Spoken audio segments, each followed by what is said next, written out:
Before you judge a man's life, understand the mind that lived it. We all wear scars you can't see. We all fight battles we don't post. This podcast isn't about perfection. It's about growth, lessons, pain, and power. Welcome to Mistakes Make a Man. Welcome to another episode of Mistakes Make a Man. I'm your host, Dion FOBB Reap Caraciola, and of course we are sponsored by the Eris Books. Today's book, Eris Learns About Stranger Danger. Great for kids 2 to 6 years old. Teaches your kids responsibility of not interacting with strangers. Okay, so today I want to address a couple things from last episode about my son leaving for the Navy. An individual made a comment that I shouldn't have forced him to go into the Navy. I should have let him go out in life and fail at a couple things, and then he would learn from it and be great. Now, I'm really trying to be a better person, but man, fuck how you feel. That's my child. You know, you raise your kids how you want to raise your kids. There's no right or wrong way to raise kids. I see kids who were raised right turn out bad. I see kids who were raised bad turn out good. So, fuck your opinion. If that's what you wanted to do with your child, that's your child. I'm not going to watch my child fail at anything and hope he rises from it. I feel like all these niggas with vaginas always got something negative to say about what somebody else is doing. That's what I call them, pussy ass niggas. Niggas with vagina. So I apologize. And like I said, I know this show is about self-improvement, being better, doing better. But I got a couple things I got to get off my chest, and I'll be better after that. So, sir, I appreciate your feedback and your comment telling me I'm wrong for how I'm raising my son, but worry about your own kids. That's your responsibility. And let me worry about mine. Next, nigga with a vagina on the list, my sperm donor, my daddy.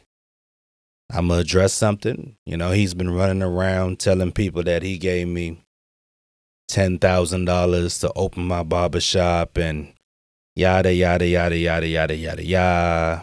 Listen, this man hasn't done shit for me. So if you did give me $10,000 to open my barbershop, which probably was pocket change because I think it costs about $50,000 to $80,000 to open my barbershop. So if you did give me $10,000 to open my barbershop, thank you for being a father, because if I spread that 10 grand out through my 41 years, let's cut it in half. Let's say you spread that 10 grand out into 20 years, 20.5. That still doesn't add up to you being a father. It still ain't shit. You ain't did nothing much. Stop bragging about it. Stop feeling like I owe you. I know people look at me and see certain things and think, oh, I'm just doing great over here, like I'm sitting on millions. I'm really not. You know, I make it look good, but I don't owe you nothing. Even if you did it, being a parent, I don't owe you shit. You should want to help your child. You should want to do for your child. Not get mad at your child not doing back for you. If you need 10 grand that bad, I got you. But I don't remember that situation. And if it did happen, thank you for it. But I don't owe you for being a father. It's the least you could have did. You know, because you ain't done shit else my whole life. You wasn't there for nothing when I went through my jail situation, my court situations. You wasn't there for none of that. Growing up, school, graduation, you know, the good, the bad. You wasn't there for none of that. So keep your fucking comments to yourself. And another nigga with a vagina I want to address is I call him a family member, but we're not family. But I got a message saying, "Oh, that song I did with you years ago, take that song down. I want it removed from all streaming platforms because we not friends. We don't like each other. We enemies. Take it down. Don't use nothing with my voice." Let me address this pussy nigga now. Sir, just because I don't like you, I don't want to see you fail. I don't want to see you miss out on opportunities. You got kids just like I got kids. So I might not like you, but if things go well for me and you're on one of my songs and that song does well, that's a check in your pocket. That's a check for your kids, even if you don't want it. I cannot steal or claim your intellectual property. So as long as you can prove that's your voice, you're the one on that song, you're gonna get paid. But the ignorance in us black folks is, nah, I don't care about the money. I don't want nothing to do with you. Listen, I'm on a lot of people's songs that I no longer fuck with, that I'm no longer friends with. But when I close my eyes and I pray them songs blow up. Because I'm going to be knocking at your door, me and my lawyer, like, hey, you owe me. you got something that's mine. So I took the song down.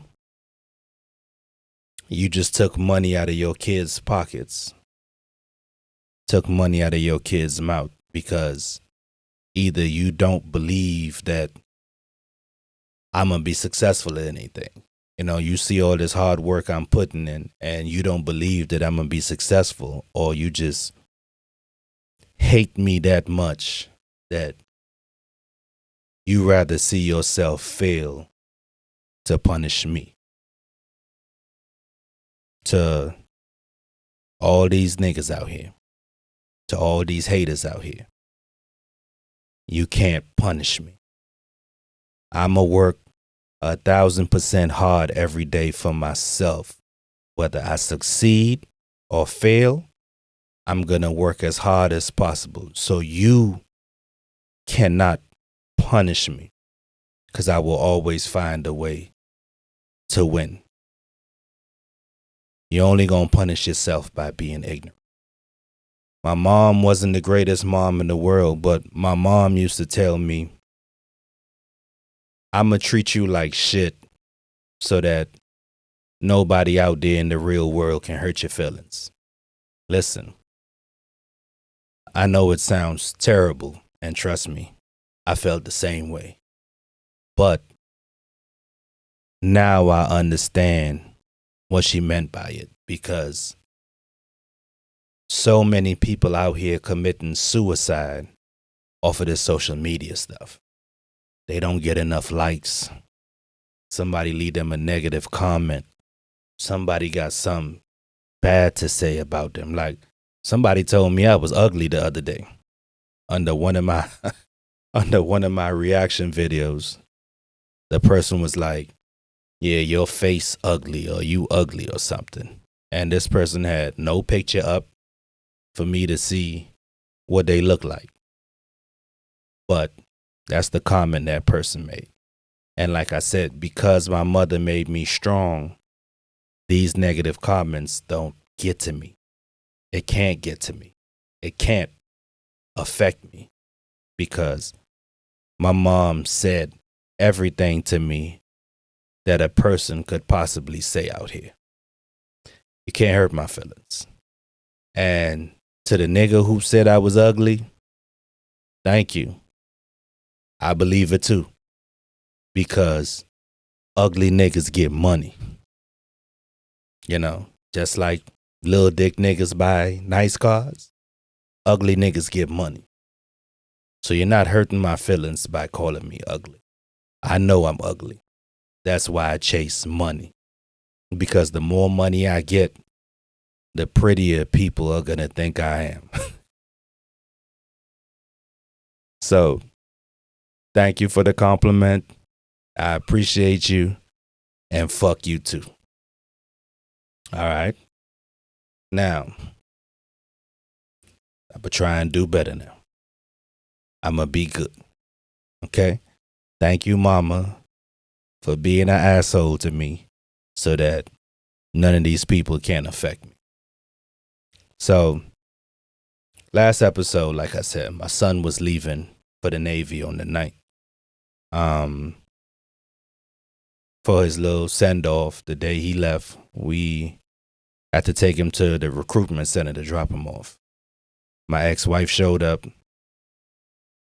My son's mom showed up.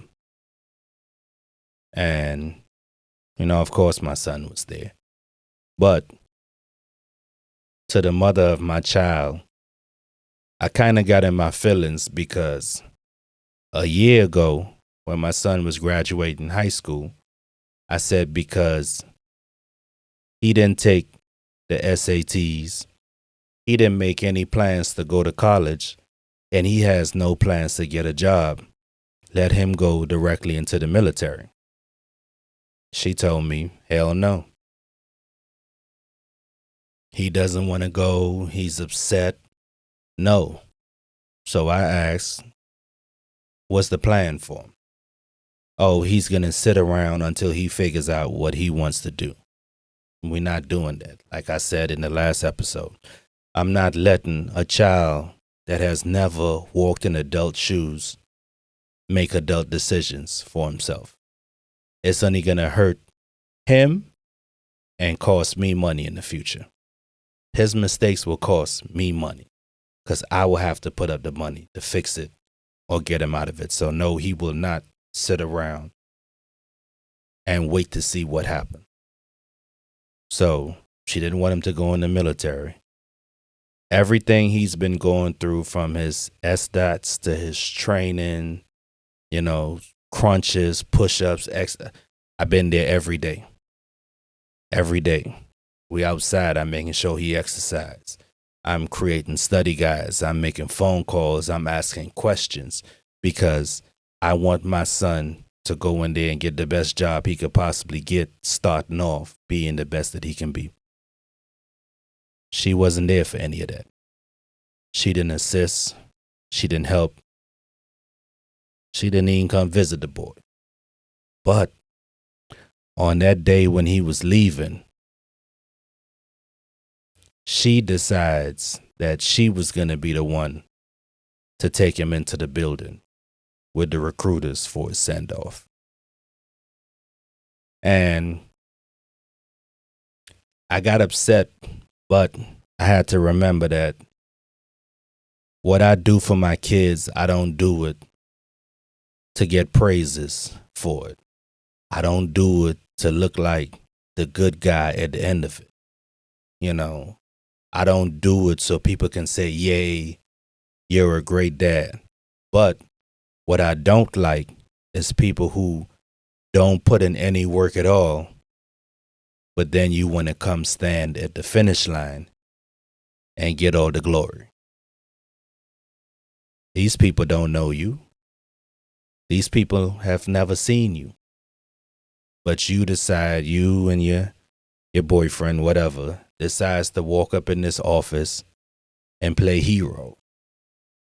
Oh, my son is going in as an E3 and my son scored this on the test and son this, but you didn't lift not a finger to make that happen, but you're in there trying to take the glory. So I never went inside, for his little send-off because, like I said, these people have seen me on the regular. They know me. They know I've been driving him up there week after week, making sure he's good, his physical, his tests, his everything he had to go do.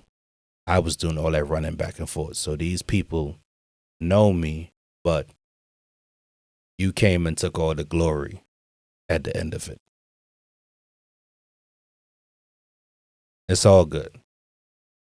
Like I said, certain things I try not to let it affect me, but people irritate the hell out of me. I'm always the bad guy when I push everybody to be better than they are, push them to be the best that they can be. But when they get to that point, I don't get the credit for it. Either they claim they did it on their own or somebody else helped them do it. It's all good. I made all the sacrifices so my kids could be happy. I've sacrificed my happiness so my kids could be happy. I put myself in relationships that I didn't want to be in so my child can be happy. I've dealt with people, allowed people to say certain things to me, allowed people to do certain things to me so my kids can be happy. I am my kids' sacrifice. My son never had to sell drugs. He never had to steal a car. He never had to eat out of a trash can. He never had to experience homelessness, go without electricity, wasn't able to shower, didn't have a car to ride in. I don't think my son didn't ride on a bus until he was 19. So I sacrifice certain things so my kids will never have to struggle or go through the stuff that I've been through. All the stuff I've named, I experienced it, but my son never had to. And now my daughter is going to be even better off than my son. And my kids are going to be better off than them because I'm teaching them that you always want to push the person behind you to be better than you. My son didn't experience anything bad. I think the worst thing my son experienced in his life was me and my ex-wife going through a divorce. That was terrifying for him in whatever way possible. But when I talk to him about the things that I've been through, he look at his situation like, maybe my situation wasn't that bad. And I'm not the person to sit there and agree with that because situations affect us differently. I may have been through worse things, but his smaller situations could have affected him worse mentally than my big situations. So I don't ever sit there and be like, oh, what you going through, you shouldn't feel that way. I would never tell anybody how to feel. Those are your feelings. I can't control your feelings. So if this situation affected you in a terrible way, then we have to find a way to get you through that and get you past that. Like I said, I made all the sacrifices for my kids so they would never have to experience the things that I went through. And to me, that's what real parenting is. You don't have to be the best parent in the world, but push your kids to be better than you. Give them the opportunities at an earlier age that you didn't have. Teach them to be great. I tell my son every day, go be great. Not for me, not for your mom, not for your sisters, not for anybody. Be great for you. Be great for God. And you're going to always be good. Don't worry about what these motherfuckers got to say to you. Because whether you do good or bad, somebody is always going to have something negative to say. I tell people, they talked about Jesus. The greatest person to ever live, they talk shit about him.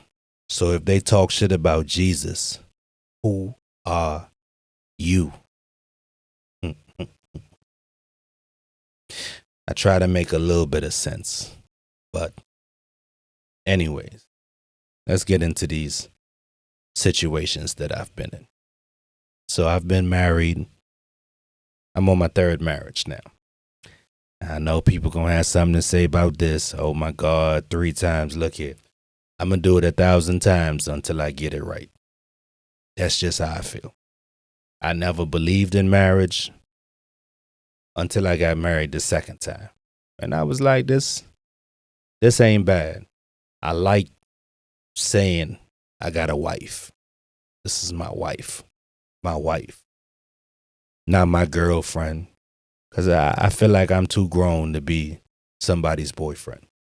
If I had to go back to being single tomorrow and dating, you're not introducing me as your boyfriend. When we meet your parents, you're going to either say, this is the man I'm fucking, or we just friends.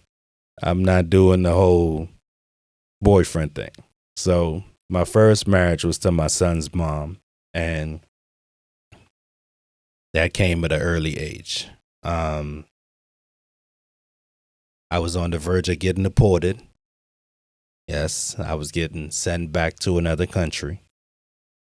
I was on the verge of getting deported, and that happened. And we had a son.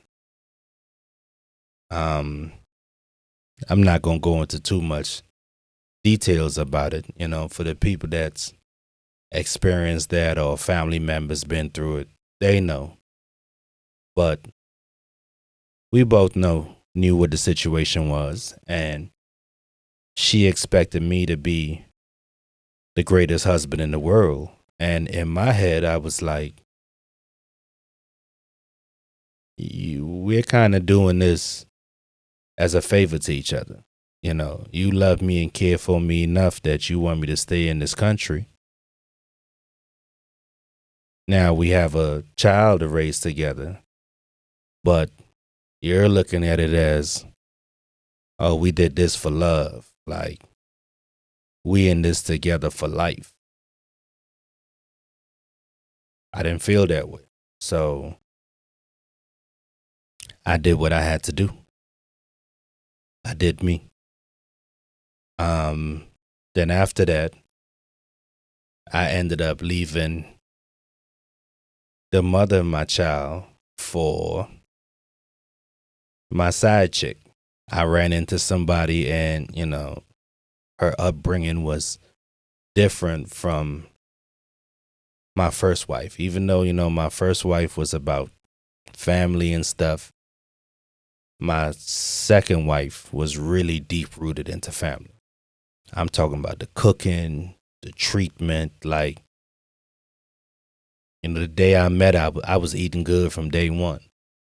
My son was eating good from day one. And I think the way she got me was she never made it about me. I would get a phone call like, did Jaden eat today? I don't know if he ate. Call and find out. Now I call, my son mom would be like, he ate cereal. And I call her back like, yeah, he ate Frosted Flakes for dinner. I'm like, yeah. She said that's what he wanted. So he ate Frosted Flakes. No. Go get that baby and bring that baby here now. And I used to just sit there like, damn, she really cares about my son. Like, I don't think my mom even cared for me like that. And I didn't feel like his mom cared about him like that. So I would go get him, drop him off. When I come pick him up, like, and this dude smelling like greens and yams and mac and cheese and fried chicken. I'd be sniffing him like, like, damn, you smell good. And I look at her like, is there any food left? Like, no, you're not my concern. He is. And to me, that was amazing because, like I said, I didn't experience that from my own mom. And I didn't see it from my son's mom. So she got me. And we ended up getting together, moving in together, did a lot for my son. at a young age. I think she was 19, 20. But, she sacrificed the beginning stage of her life where most people should be out having fun. She sacrificed that to take care of my child while I was out having fun. And I always appreciate her for that. But then came marriage. I got so used to her doing stuff for him that I just sat back, kicked my feet up. And it was like, she got it. You gotta get dropped off at school, she got it. You need lunch, she got it. You gotta get picked up, she got it. Gotta get his homework done, she got it. Dinner, she got it. I got so used to putting everything on her that I placed my own self in a trap. So there came a day when she said that her mother said that she's not going to be anyone's bedmate forever. Meaning, you either going to marry me or I'm leaving. And the situation I was in with my job, working 7 days a week, 16 hours a day, there was no way that I could take care of this little boy on my own. So I gave her so much power that I was placed in a do or die situation. Either say no to this marriage or go with it. If I said no, pretty much she's gone. I got to do everything for my son myself, which I never had to do. And I wouldn't be able to work my job. I wouldn't be able to bring in the money that I'm bringing in, and I would lose everything. Or I say yes and continue to live in a situation where I felt like my balls was just ripped out of my nutsack. I never got to propose. I never got to go out and, ring shop, surprise her, plan it. So yes, I felt like my balls was ripped out from my nutsack. Like she took my manhood away by telling me I'ma marry her or else. So in that situation too, because I felt the way I felt, I did what I wanted to do. Yes, I'll say it. I cheated. I've cheated on everybody because I've always felt that I'm not going to wait for somebody else to make me happy. If when we meet, I tell you what I like. If I tell you I like certain things and you tell me you love me and we're in a relationship, I shouldn't have to come and ask you for these things. I shouldn't have to come to you and say, hey, it's been 2 weeks. Can we? No. You told me everything you liked from the beginning and I gave it to you. You like flowers? Okay. I might not give it to you as often as I did when we were first dating, but I still remember, hey, she likes flowers. Let me go pick up some flowers. I learned to cook because, I know food make people happy. I learned to give massages. I learned to braid hair. I learned to perm hair. I learned to sew. I learned to wash. I learned to dry. I learned to do everything because as a man, I want to make your life as easy as possible. And in return, I get some time as treatment. I'm going to do what I do for you when I feel like it, when I want to. I hear, oh, not tonight, not tomorrow, not the day after. I don't feel like it. My head hurt, my tooth hurt, my fingers hurt, my face hurt. I'm a firm believer in compromise, and I don't believe in telling anybody no. If there's something I don't want to do, Let's say I don't want to have sex, but you want it. I'm going to say, look here, I'm not about to do the 20-minute thing, 30, 40 minutes, an hour. Look, can you help me help you? So this could be done in 5 minutes. Either I'm tired, I'm not feeling good, but, I know if I don't do these things for you, there's people lined up behind me ready and willing. And I think a lot of women don't realize that. When you tell your man no, you got 100 other women waiting to tell him yes. That one thing that you don't like to do might be another woman's specialty. And let me break it down for you so you can understand it better. I've been in relationships where I hear a woman say, I don't do threesomes. I don't share. And then you go out there in these streets and you meet a female and she tell you, oh, that's my specialty. The only time I have sex is if it's a threesome. So it's always going to be me, you, and another girl. And now you start looking at your situation at home like, this person tell me, I love you, I'll die for you, but I want to have a threesome with you.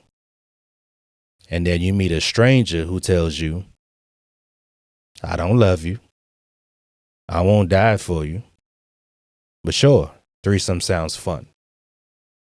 It's hard for men not to cheat when you have so many women stuck in their ways. There was a girl I grew up with.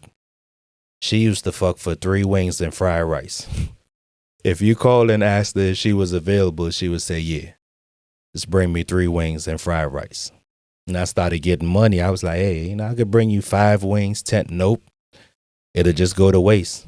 I can't eat nothing more than 3 wings and fried rice. How can you expect a man not to cheat when the woman at home tells you what you can't have and there's another woman willing to give it to you for 3 wings and fried rice? And I know a lot of people will say, oh, well, before you cheat on them, you should break up with them. Just end it. I don't feel like a person not doing one thing for me is worth ending the relationship. You could have the greatest woman in the world. I'm talking about her heart is pure. She loves you. She takes care of you. She's just not a sexual person. No matter how hard she tries, she just can't please you. You've had multiple conversations about it.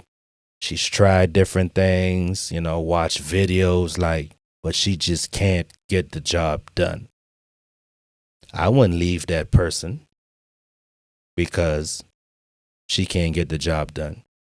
But I also don't want her to be ignorant and say, well, if, I can't please you, can't nobody else please you? You're not getting it from me. You're not getting it from nobody else. No, to me, that's ignorance. Because let's say I'm in a marriage now. If I was ever in an accident and became paralyzed from the waist down, I was still trying my best to do a lot of this.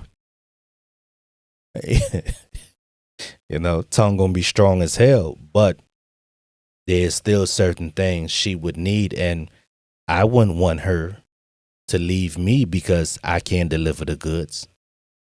I would want her to go out there and make herself happy and come home. Now, you're not going to do no relationship stuff. You're not going to be laid up over there all night.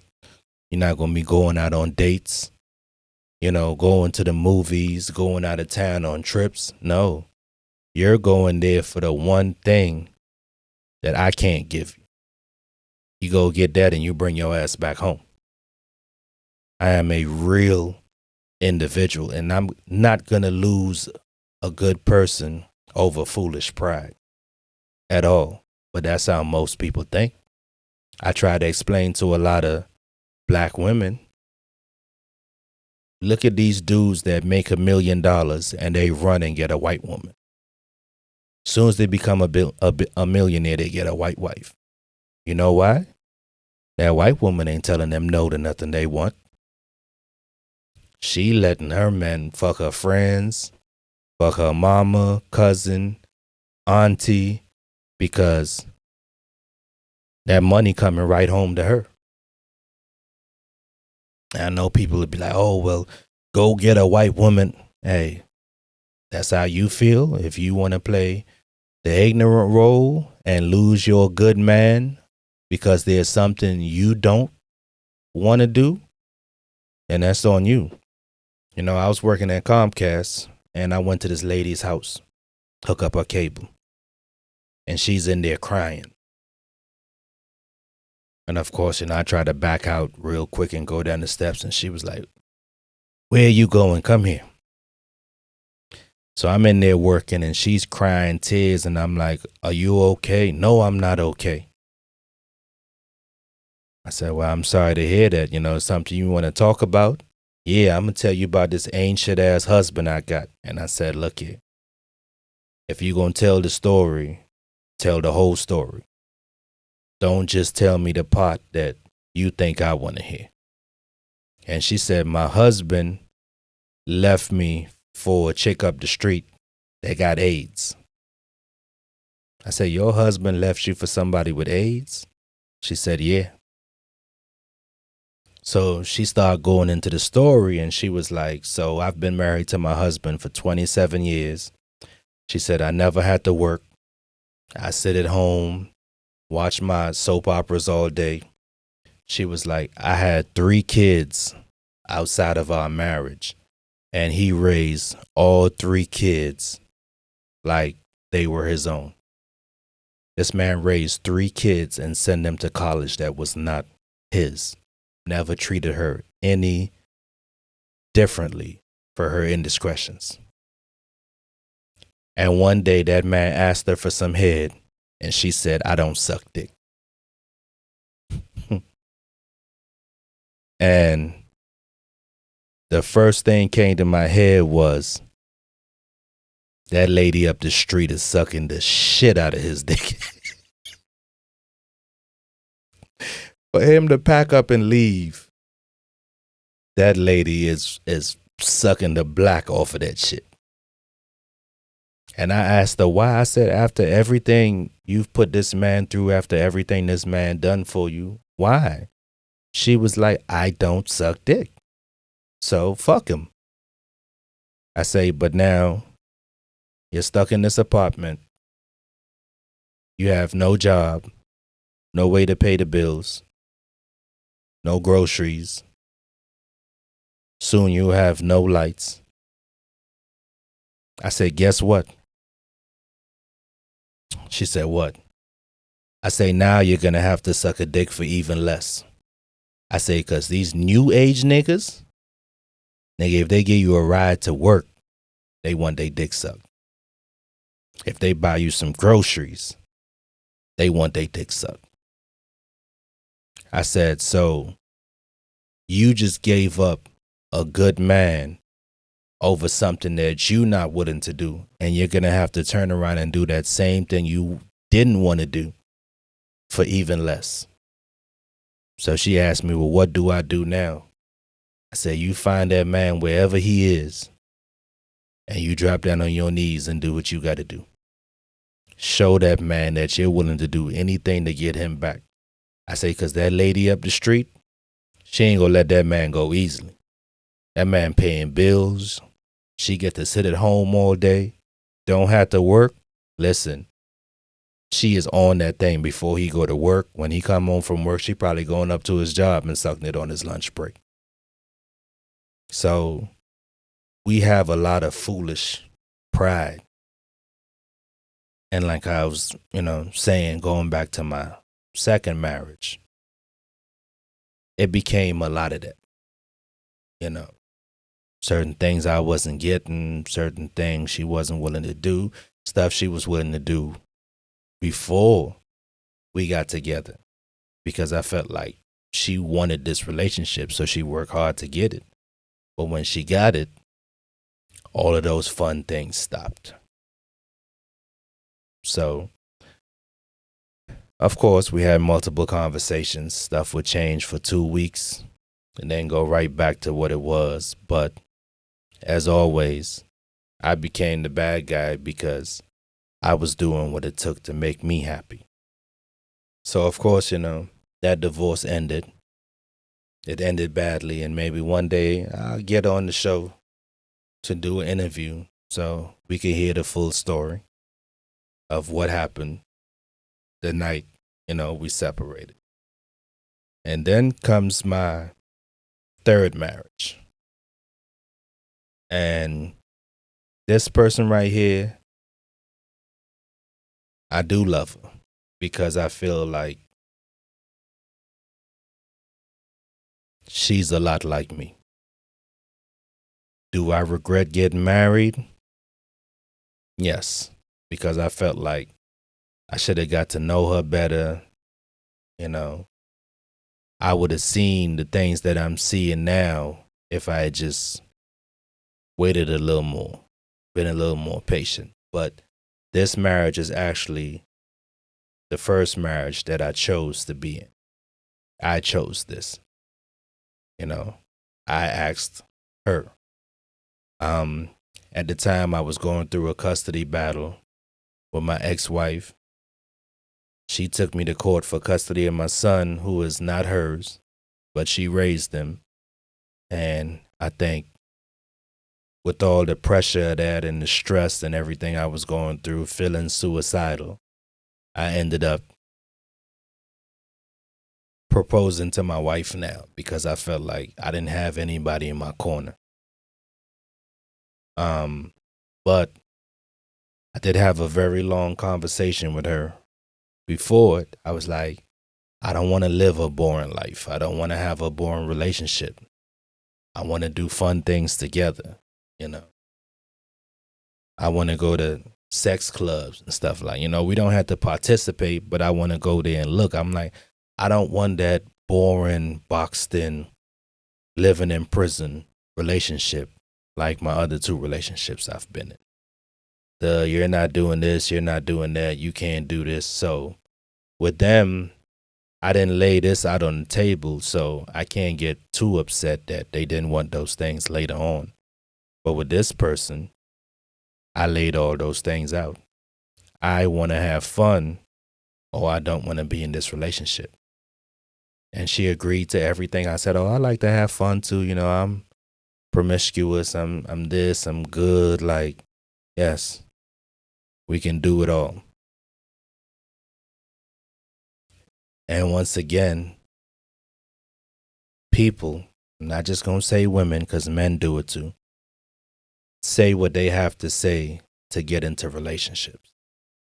We got into a relationship, and every time I mentioned doing something, oh, it's too early. We just got together. Let's enjoy it. Give it a couple months. Oh, we just got married. It's too early. Can it just be me and you? A year later, 2 years later, I mentioned, oh, we just had a child. Can it just be me? And I feel like I'm always ending up in the same situation, getting played. And then I got to be the good guy. I got to sit there and feel played and feel used and feel taken advantage of. And I must still go to work every day and make sure the bills are paid. Not cheat. Be the good guy. No, fuck that. Hell no. I'm going to do me. Because I try to be good. I try to explain to people what I want. I try to tell them what I want. If that's not you, just say it's not you. And I'll move on to the next. Don't sit there and lie to me to get what you want. And then be mad at me for being the bad guy. Like I said, I'm not going to wait for somebody to make me happy. Everything you're not willing to do, somebody else is willing to do it. I don't care who judge me, who look at me like you're wrong. Listen, I am selfish. Selfish means putting yourself first. And I think we all should be selfish. Anybody I'm in a relationship with, if I'm not doing something that you like or love, go let somebody else do it. Go be happy. Put yourself first. I don't want you to put me first because I would never put you first. Be selfish. So, of course, we get into little situations because she's like, oh, you did this, or you cheated on me, or you was here with this person. And I keep going back to the beginning. Like, did I not explain to you that if you're not willing to do the things that I want, I'm going to do me? Yeah, but still. No, it's no yeah, but still. I speak my mind very clearly because I remember what my first two experiences were like. So now I'm not going into a relationship with secret things inside my closet. I'm not going to wait till we 2 years in and then pop the closet open like, surprise, these are the freaky ass stuff I like to do. You with it or no? No. I'm telling you everything up front so that you can make a decision if you want this or not, if you can be this person for me or not.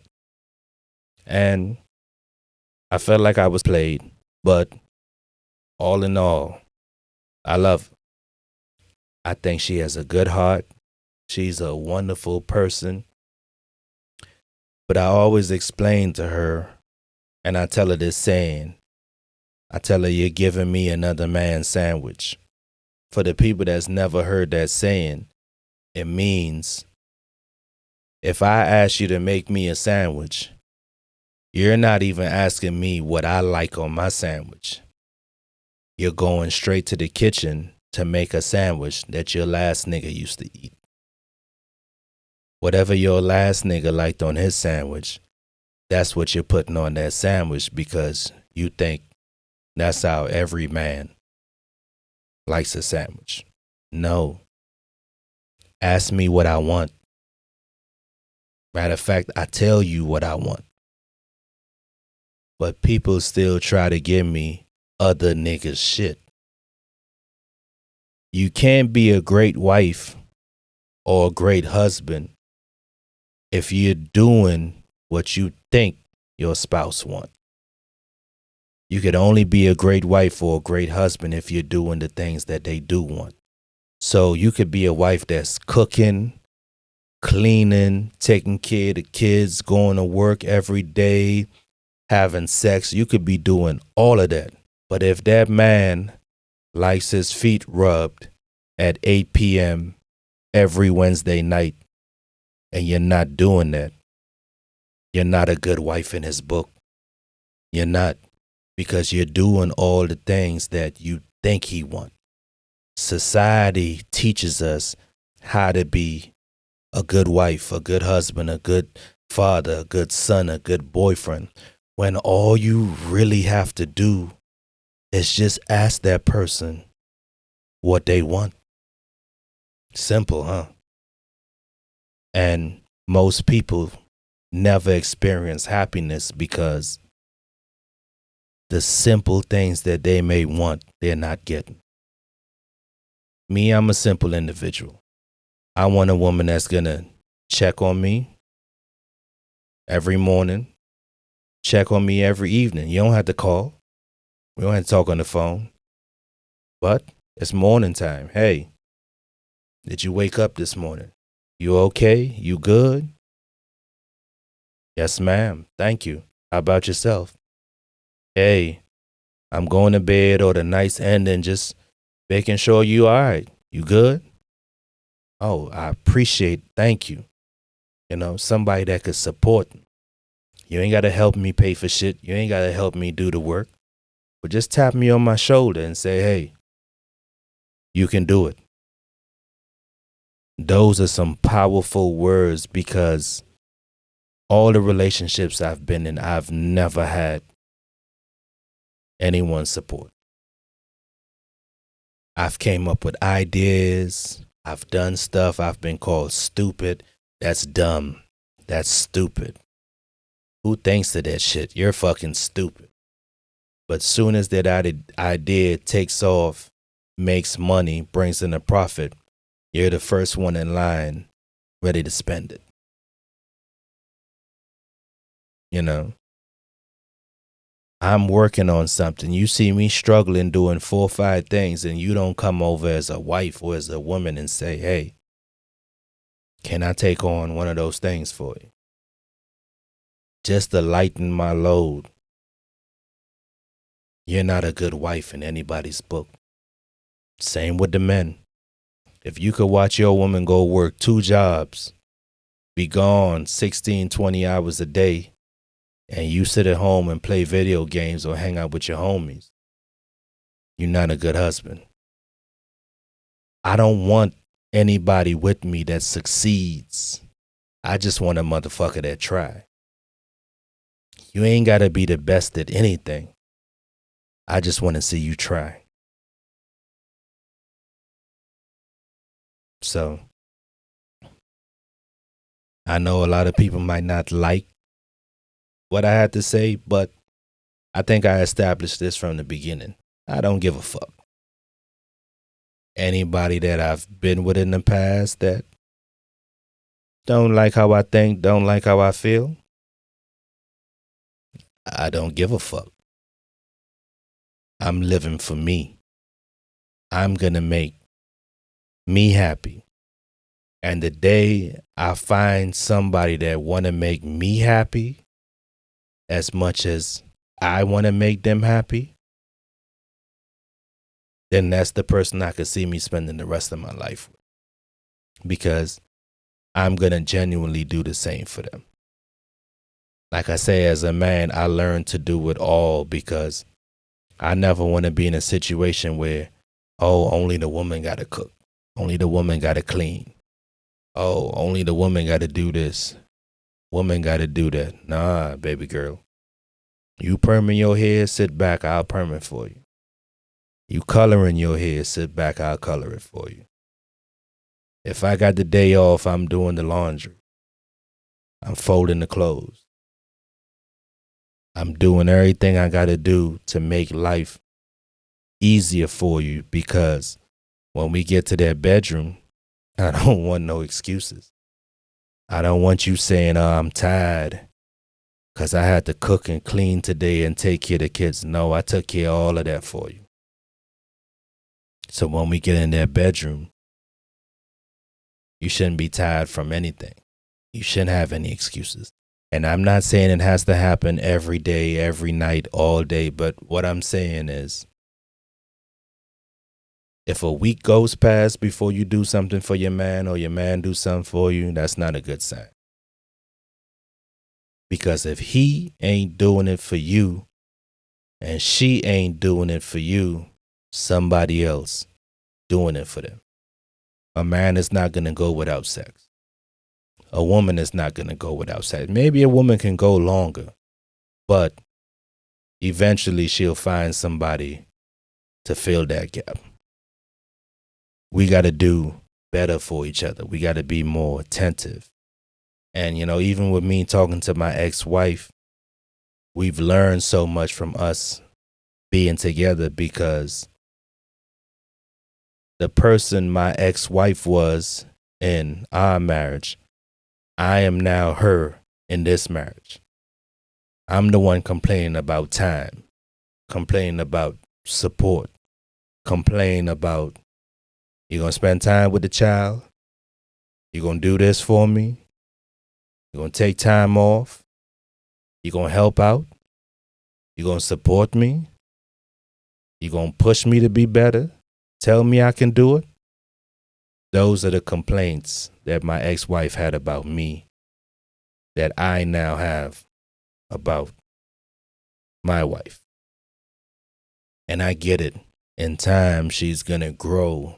But I feel like it could all be so simple. Ask a person what they like, what they love. Write it down so you don't forget. and you try to give it to him as much as possible. Instead of trying to figure out the universe, just ask a simple question. What do you like? What type of wife or husband you want me to be? Stop giving people other people's sandwiches. I thank y'all for listening. I love y'all. This is Mistakes Make a Man. It don't just have to be a man. It could be anybody. But let's stop making these simple ass mistakes that cost us everything. You don't realize what you had until it's gone. As black people, we gotta stop making these mistakes. Stop losing shit because of foolish pride. Stop losing people because of foolish pride. And then realizing what I had was good. I've met some good people throughout my life. And yes, I fucked up a lot of situations. Myself, I'm not perfect. But I also feel like people fucked up a lot of situations with me. I try my best to be the best that I can be every single day. If you're unhappy about something, I'm going to fix it. I hear people say, oh, it's hard to change when you're stuck in your ways. No, it's not. Because if I tell myself tomorrow, I will no longer do this one thing again. If I write it down, I will no longer do this one thing again. I will put it on the mirror in the bathroom. So every morning I go to brush my teeth, I see that note. I will no longer do this one thing again. Then change is easy because I'm reminding myself every day that I'm not going to do this one thing again. Just like if there's something I wanted to do for somebody, I'm going to do the same thing. It's going to be on my screensaver. It's going to be on my bathroom mirror. It's going to be on my damn steering wheel. It's going to be everywhere. Hey, my wife likes her feet rubbed every Wednesday at 8 p.m. I'm going to have notes everywhere. Wednesday, 8 p.m., rub feet. I go look at my phone, Wednesday, 8 p.m., rub feet. I go brush my teeth, Wednesday, 8 p.m., rub feet. You know, I get to work, I sit at my desk, Wednesday, 8 p.m., rub feet. And you know what? It's going to become part of a routine that you're not even going to have to think about it anymore. What I've learned in marketing is a person needs to see something 3 times to memorize it. So once you've seen it the 3rd time, it's stuck in your brain. Every Wednesday, 8 p.m., rub feet.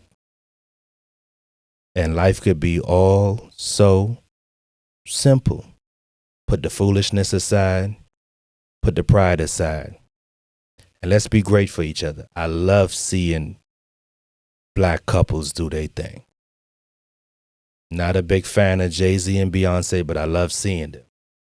Barack, Michelle, I love seeing black people be great together and be great for one another. And I don't have nothing against white girls. I love them too. But I want to see our sisters happier than I want to see these white women. But as black folks, we need to change our mentality and stop making everything about yourself. When you're in a relationship, it's not about you, it's about us.